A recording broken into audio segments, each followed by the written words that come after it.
All right, ladies and gentlemen, welcome back to the Rocky Top Insider postgame show. This is Ryan Shumpert. I'm Rick Butler, standing here on the court of Thompson Bowling Arena after Tennessee's Senior Day loss to number 15 Kentucky by a score of 85-81. Ryan, don't Knecht dropped 40 points in this game. Yeah.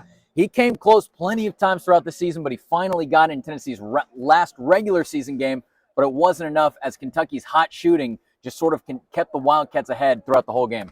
Yeah, no doubt about it. I mean, it was certainly a tale of two halves just from the game as a whole. I mean, the first half was very low-scoring. Tennessee, I thought, especially, was very, very bad offensively in the second half. But, probably by Kentucky standards, they were pretty bad too. And in the second half, both teams exploded. And you're right, Dalton Knecht was fantastic again. Tennessee didn't have enough around them, and certainly it felt like Kentucky had an answer for every Tennessee punch there in the second half. Yeah, you mentioned just sort of the discrepancies between the first half and the second half. A lot of it does kind of go back to that first half. And Tennessee, Rick Barnes sort of talked about it after the game. Josiah Jordan-James touched on it too. But they've said that the team was too emotional coming out of it. And look, it was an emotional time for Senior Day before the game. This place went wild when Josiah Jordan-James, Santiago Vescovi, Dalton Knecht, and Colin Quinn all get recognized before the game. There were a lot of emotions for especially guys who have spent a combined 10 years. You add in Dalton Knecht's 11th. That's a lot to get to, but Tennessee just wasn't able to start the game off the right way. Both Kentucky and Tennessee scored 52 points each in the second half, but it was that 4-point deficit in the first half that sort of carried into the final score here in the box. Yeah, no, I mean, the first half, Tennessee just came out really slow offensively, at least. I don't think they made a shot until 2:45, something like that, into the game. I think they were 5 of 27 from the field to start.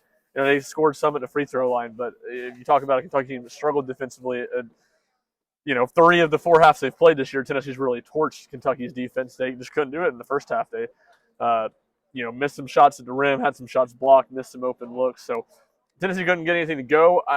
You honestly felt like, from the fact that Kai Ziegler spent, a lot of time on the first half on the bench with 2 fouls, and the fact that Tennessee was so bad, that 5 of 27 number, they finished the first half strong. They were down by as much as 10.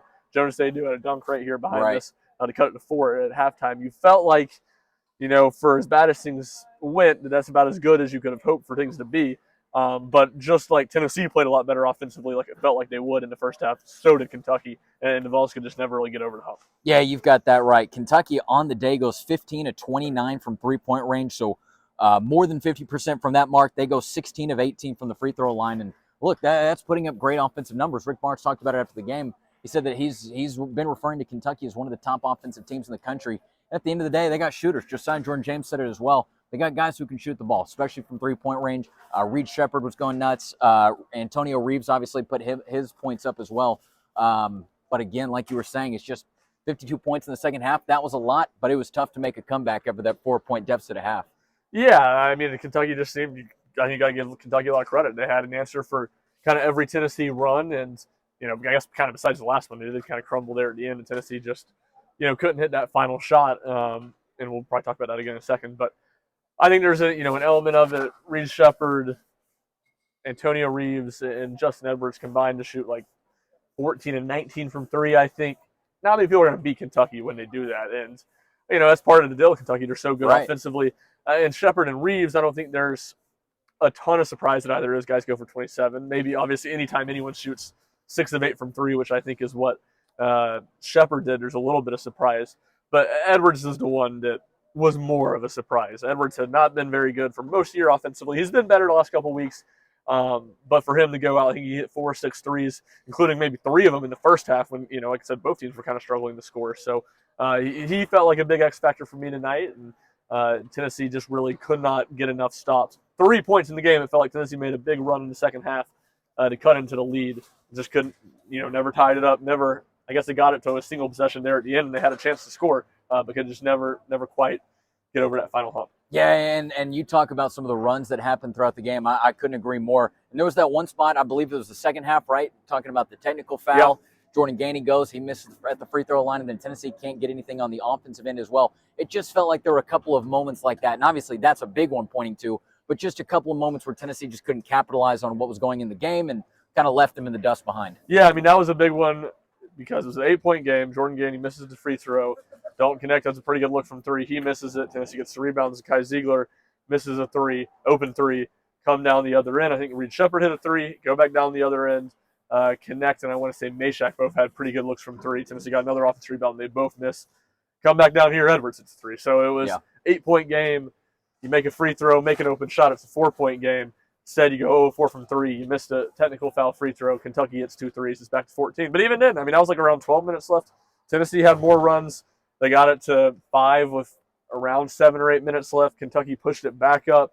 And then obviously the one at the end. After all of that, Tennessee had the ball in the final 20 seconds down 3. Yeah, and I think that one that you were just talking about when Tennessee went down 5, I think that was right during a timeout. This crowd was on its feet. It was going electric. You looked at me. I'll give you the credit for it. And you said, this feels like a really big possession right here. The crowd's not going to be any hotter than they are right now. Tennessee had a good stop on the defensive end. Were able to get a turnover in transition when Kentucky got the ball back. But eventually it did lead to Kentucky still getting points first. So just a couple of moments throughout the game that was difficult for Tennessee to capitalize on.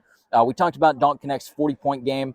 Zakai Ziegler goes for 17. Jonas Adu goes for 11. But the rest of Tennessee combines for just 13 points on the night. Wow. I mean, Josiah James had 8, so the rest of the team combined for 5 points out of those 4 guys. Yeah, that's right. Jordan Gainey with 2, Jemai Meshack with 2, and Tobey Awaka with 1.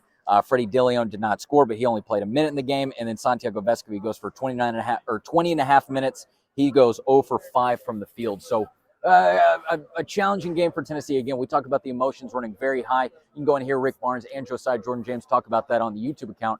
But it's just an interesting conversation right now as we move into a little bit of SEC tournament time. But any other final thoughts on the game here tonight? Well, let's touch on the last possession, too, because, Tennessee after – I mean, they were down – I don't have it in front of me, obviously. They were down 9 or 10 with, 90 seconds left. They get it all the way to 3, a couple bad Kentucky turnovers, a 10-second, and it's 21 seconds left, and Tennessee's down 3 with the ball.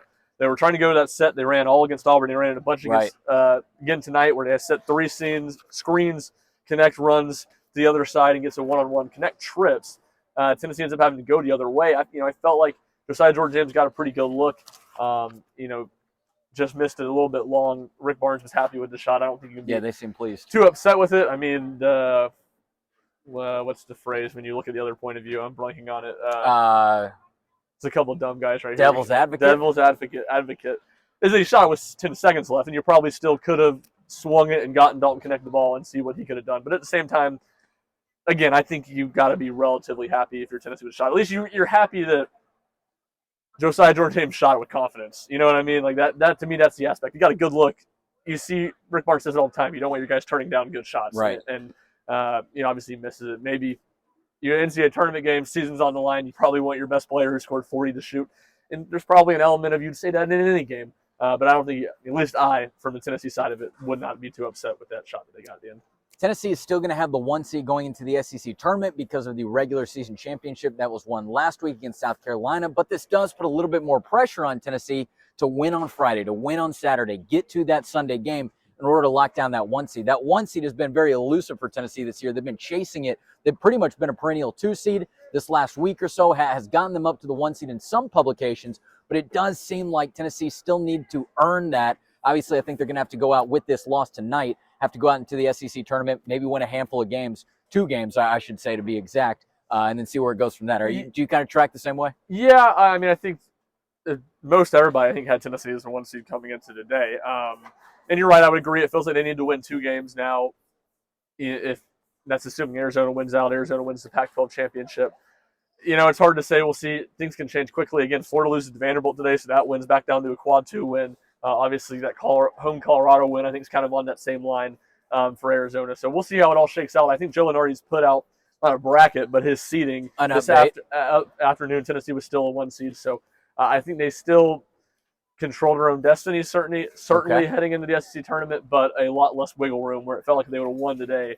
They basically would have locked it up, and if they would have won 1 game, they would have won on Friday in Nashville, they definitely would have locked it up. 4 straight top 20 games to close the season for Tennessee, 3 wins over those teams in a row. Then you get a 4th game with an emotional senior day all tied in.